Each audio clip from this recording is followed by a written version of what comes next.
I'm Robin Moreno for Howdini.com. If you're looking to buy a home, your first question is likely to be, what can I afford? And given the horror stories we've all heard about subprime mortgages and predatory lenders, we all want to be extra careful when it comes to borrowing. Joining me to answer key questions for home buyers is Jerry Willis, who is CNN's personal finance editor and author of Home Rich, Increasing the Value of the Biggest Investment of Your Life. Welcome, Jerry. Hi, Robin. Great to see you. First off, how can I figure out how much house I can actually afford? You know, it's not that hard. You really only want to spend a third of your income, your gross income, that's before taxes, on housing. But it's not just the mortgage you have to worry about. It's also insurance, it's the cost of maintenance, and it's cost of taxes. So that's a very big bill at the end of the day. You really need to sit down, do the calculation, make sure you've got the numbers right. Okay, so now I'm looking over my numbers, and you know what? I'm in good shape. I actually have more than the 10 to 20% that I need to put down. Should I go ahead and put that down? Well, congratulations, first of all, on having the dough, because that's no small thing. But yeah, you should probably put down 20%, because this is really going to give you skin in the game. This means you're going to be able to afford this house. Lenders will take you seriously. They will give you the best terms, provided you have a good credit score. So I think it makes sense to put down 20%, but not more. Why would I not put down more than 20% if I actually have it?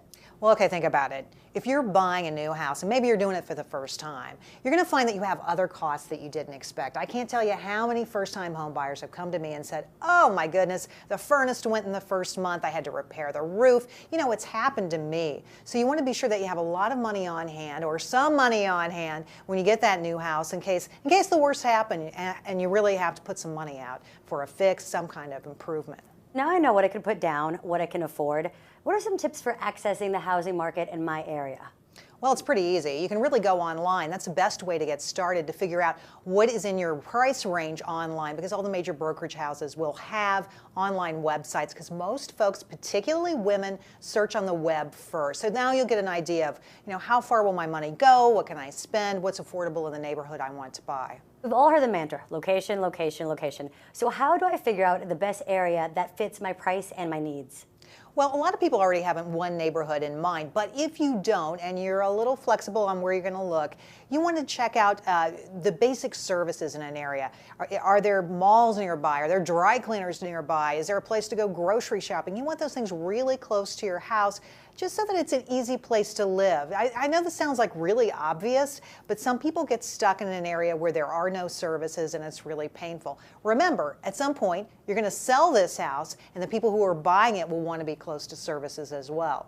What if I wanted to sort of get in an area that's up and coming? Do you recommend that, or again, it's all about the services? You know, in this market, you don't have to worry about that, because guess what? Houses are on sale, and houses are even on sale in very good neighborhoods. At this point, you don't have to go to an emerging neighborhood and take the risk that it's not going to become popular, that it's not going to catch on.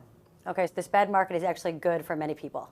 This bad market is great for buyers right now. Look, if you have been off to the sidelines because you couldn't afford housing, now is the time to really start thinking about looking hard, because prices are coming down, and it's really a good time to get your money together and get in the marketplace and start asking questions. So many people have been kept out of this marketplace by high prices, but now is the time to get involved. Thank you so much, Jerry Willis, for good information and opportunities for potential home buyers. Thank you. And this is Robin Moreno for Howdini.com.